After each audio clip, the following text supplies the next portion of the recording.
Yeah. So last year you guys were 69th in offense with 26.6 points per game. Obviously, KJ Jefferson, the quarterback, a guy that I got to take us Texas fans got a taste of him in 2021, and we didn't really like it. But he obviously veteran leadership there as well. What does Taylen Green bring to this team, and how do you think he can positively affect this offense?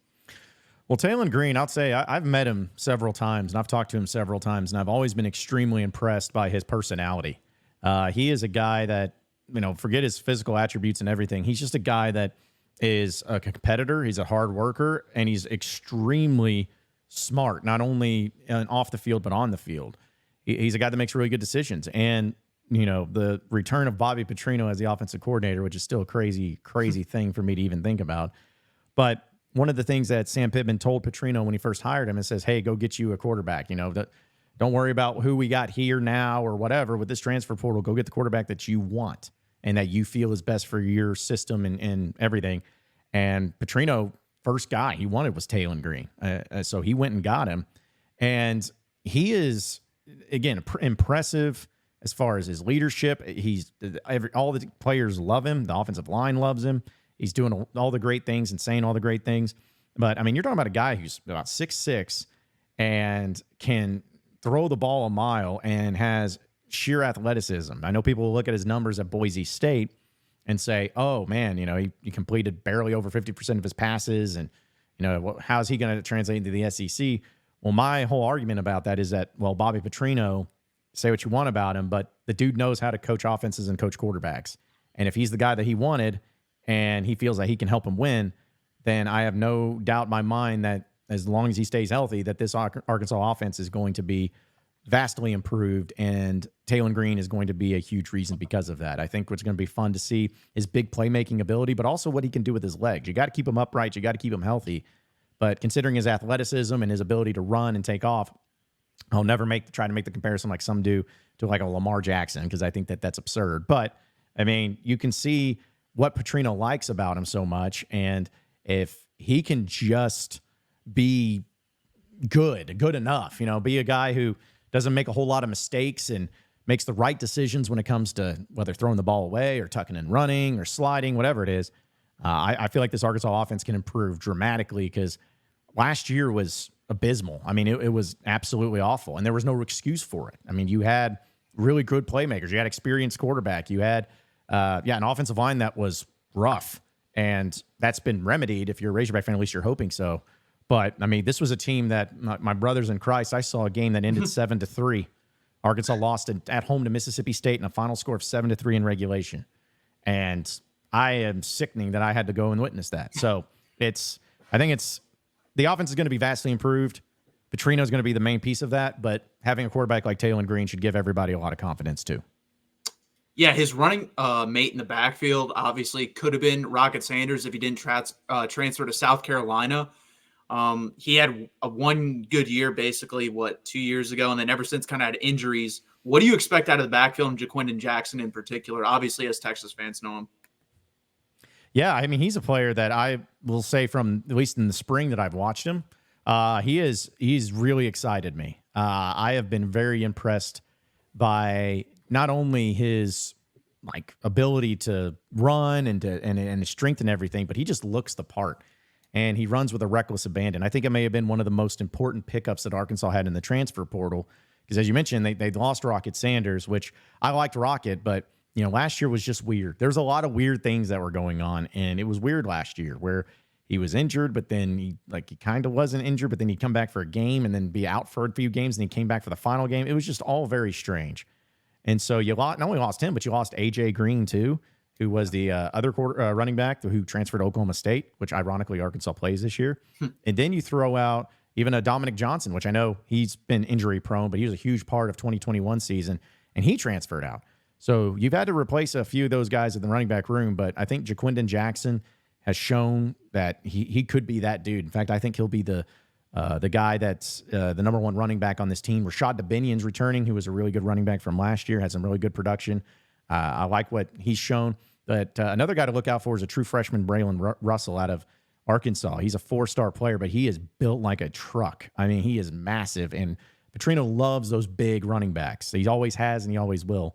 So I think the running back room potentially can be better. I think it will be better because I think the offensive line improvement is really going to help that. But I think overall with the running backs, with the depth, with the talent that you've added, I don't see any reason why when the Petrino offense that the offense is truly balanced, but it's balanced in a good way because you have a lot of good, stable running backs that will be able to do a lot of great things with it. Got John Neighbors on the line, Lockdown Hogs, and also the John Neighbors Show. Hey, John, before we continue here, just want to make sure everyone knows where to find you and what you've got going on each week. Yeah, so you can find me on social media at John Neighbors Show. It's Nabors, and I, do a show each and every day and weekday afternoon, or evening, just kind of depends on timing and all of that. But it's on Natty State Sports, which I'm an owner and founder of. Just did that recently here this year. So, but yeah, digital content, video content, podcasting, all the streams, everything, written content, you can all find at nattystatesports.com. So, yeah, check it out. If you're a Razorback fan or if you want to troll the Razorback fans, it's the best way to do it. So I wanted to circle back, John, to Taylen Green, because my initial thought was this is a really good piece to add for a quarterback battle. You noted the numbers in Boise State. They're not going to blow anybody away, but he is a dual threat guy. He did win a conference championship as the main quarterback there. I also think that KJ Jefferson was in no way given the national recognition that he deserved. He put up 2 amazing seasons. He became a guy. He went from being a guy that if you would have watched his first 100 passes thrown in college football at less than 50% completion percentage, I just thought this is going to be a guy that they shouldn't have playing at quarterback, but they're going to force it because he's an athlete and he can run over safeties in the secondary. But after 100 passes in college football, he turned into a near 70% completion percentage guy with a high TD to pick rate. I thought he was really good. I thought going into last season, he was arguably a top 2 or 3 quarterback in the SEC. So to keep up with that pace, even though Arkansas fans should not be happy with the offensive production, as Matthew noted from last season, KJ Jefferson, to match his production is going to be pretty difficult. Yeah, I mean, he was a guy that I'll always enjoy watching him and appreciate what he did. But, there's sometimes, here's what's crazy. If you think about it, he was a freshman, Chad Morris's last year in 2019. He actually played in a game, started in a game that year. So he's been around a long time in college football perspectives. And I think that when everybody watched what he was able to do, especially in the Kendall Briles offense for those 2 seasons, as you mentioned, it was really effective. And I think that it was a perfect system for him and for him to succeed. And he was a guy that was really good at decision-making when it came to not throwing bad passes and knowing when to run, when not to run. And, he's just built like a truck. I mean, he was 6'4", 260 pounds. I mean, he was massive. So I think that it really worked out for him and in his favor for the timing of everything. But with the Dan Enos, when he was hired as offense coordinator last year after Kendall Briles went to TCU, I kind of had some reservations about that because I'm like, oh, I don't know about this. Like, that's Dan Enos' type of style and the type of quarterbacks he's coached compared to what KJ is. It doesn't seem to fit. It doesn't seem to be something that would work, and it didn't. And so I don't think most Razorback fans have any issues with KJ. And when he decided to leave, I think everybody was fine with it. It's probably for best because, sometimes you just are at one place for so long that you just need a change. You just need a change of scenery. So I think he'll do really well down there at UCF. But I think with Petrino, and if you're going to be serious and knowing that this is the do or die year, I think Sam Pittman did handle that the right way, where it's like, yeah, we could have KJ Jefferson back if we wanted to. Jacoby Criswell is the backup, and who is the backup last year. We could just say, hey, you're the guy, and then kind of force the issue. But instead, to Sam Pittman's credit, when Petrino walked in, he's like, here's you handle the offense. Do whatever you want with it, and I'll be here to support it. And a lot of people don't even realize this, but Arkansas, they changed a lot. They changed their entire offensive staff from a year ago, except for the tight end coach. The offensive line coach was hired before Petrino even was. And Eric Mateos is the new guy. I think he'll be great. But the wide receiver coach was on board, and the running backs coach was on board. That was previously under Dan Enos and even Kendall Briles. Well, since Petrino got hired, both those coaches left. And Petrino was able to replace them with his guys and the guys that he wanted. So point is that I think that Petrino, given the full keys and the full reign of this offense, it makes the most sense that, hey, if you look at KJ and you feel like that's not the guy that you want, or if, I'm just going to throw that out there. Maybe it was someone that's like, hey, you feel like he's getting too much NIL that we could spend elsewhere into more important positions, which I think is definitely a case that could be made.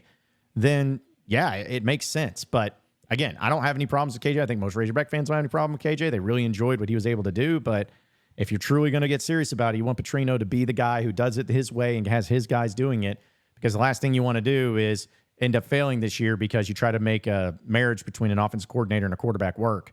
And I think it's just it was best for both parties to kind of move on and do their own thing. And then on defense too, John, you guys were 80th in the country there points wise. You also are replacing your top two tacklers in Chris Paul and Jaheim Thomas, who both transferred out.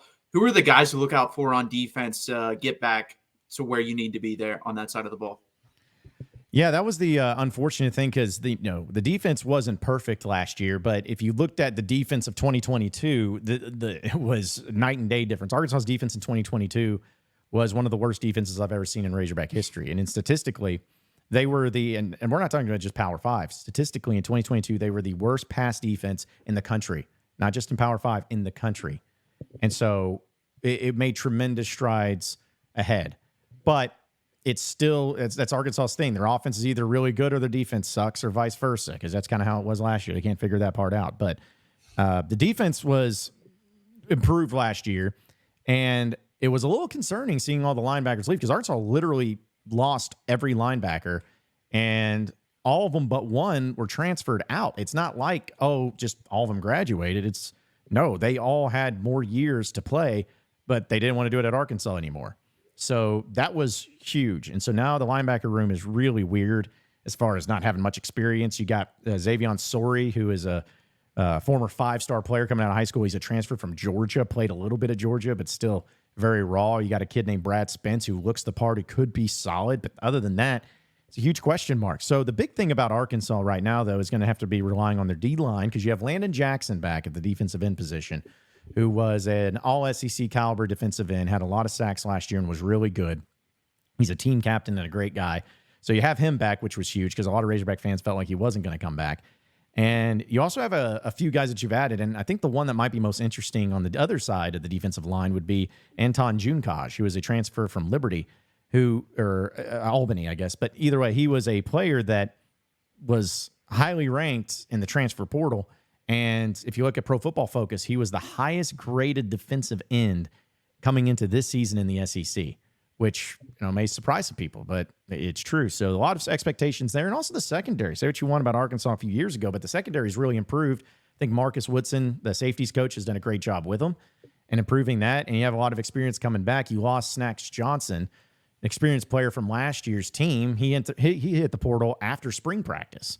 And he was a starter all last year, but what happened was he got replaced by Nico Slaughter, who's a transfer from Tennessee, got replaced at his position, and so he transferred out. So I think the defensive backs are going to be really good, or at least solid enough. I think the D-line is going to be solid enough, but it's that linebacker position. I don't really know what to think about him right now, but it's hard for me to bank on him. So the defense will be very interesting, but at least the 2 of the 3 position groups I think they'll be pretty solid in. So I feel like I'm beating you up a little bit with talking about people being replaced and everything. Let's talk about the positive. I believe Luke Haas, the tight end, what makes him special? What makes him potentially a guy that could be the best tight end in the SEC? Yeah, when he was highly regarded coming out of high school, he was one of Arkansas at one point in time had 3 4-star tight ends committed out of that high school class. They ended up with really only Luke Haas being the main guy, but I mean, he is every bit as good as what people expected him to be. He's got all the pieces, and what he kind of reminds me of, and I hate to put this expectation on, but he reminds me of a Hunter Henry, who was at Arkansas years ago and now playing in the NFL, where the physical attributes are there. The athleticism's there. He's big, he's physical, he's fast, he can run block, he can pass block, he can catch, but it's his football IQ that I think really has made him as great as he is. And that's what everybody is just kind of salivating to see what he's going to do in a Petrino system, because Petrino always is able to utilize strengths of his team. When Petrino was at Arkansas back in 2010, 2011, they had DJ Williams and Chris Gregg, one was a Mackey Award winner and the other one was a Mackey Award finalist. So he knows how to use tight ends and he knows how to utilize them. So to me, I think he might be the best player overall on the team, maybe besides Landon Jackson on the D line. I think he has all the potential in the world. And as long as he stays healthy, because I know he had a broken collarbone last year, which really sucked because, I mean, the offense was struggling as it is, but when he went down, it really hurt it. So I'm hoping that he can stay healthy, but he's got all the potential in the world. And I think he'll, when it's all said and done, especially if he stays healthy, be at the end of the season, first team all SEC tight end. I think he's that good and he can get to that level this year. Of course, Hunter Henry, in addition to just being a tremendous tight end, authored one of the craziest plays in the history of college football that Nick Saban loves because it paved the way for them to go to the SEC championship game and knocked out Ole Miss. Yeah, that folks, was. If you haven't seen it, look it up. Arkansas Ole Miss 2015. Yeah, no, I've always told people about that. It's like I don't think that play gets enough credit for all of the national craziness because not only is it 4th and 25 in overtime, and he not only does he throw it behind him, it was a terrible throw by Brandon Allen to throw it to him anyways, but then he just tosses it behind him, and it just happens to bounce perfectly in front of Alex Collins, rest in peace, former running back who caught it, and then just happened to have the offensive line in front of him, and he ran all the way. And not only that, but people forget. Alex Collins tried to lateral it when we already got a first down because he thought that they needed a touchdown. And luckily, the wide receiver Dominic Reed was there on top of it to jump on it. But as you mentioned, my favorite thing about that is not only the play and beating Ole Miss and everything, but that's what kept Ole Miss from playing in their only SEC title game. They've never played in the SEC championship game. That play right there is what kept them from doing it. And I don't know, there's just something gratifying about that if you're a Razorback fan, knowing that that's the play that kept them out. For as many times as I've mentioned that play and thought about that play and gone back and watched it a few times, I forget the most obvious, and that's that, yes, on a 4th and 25, Brandon Allen made a poor decision to throw to a player that basically was running out of bounds and had nowhere to go. And so he had to just chuck it over his head. Yeah. I mean, and the people also forget, too, they still had to score a touchdown after that. And then they went for 2 to win it. They got stopped the first time, but it was an obvious face mask on Ole Miss to give Arkansas another chance at it to move it halfway to the distance to the goal. And then they scored with Brandon Allen running it in. So as crazy as that play was, it didn't win the game. It kept the game going, but they still had to make some crazy plays to make it happen. But yeah, definitely one of the more wildest Razorback moments of all time and one of the games that will never be forgotten.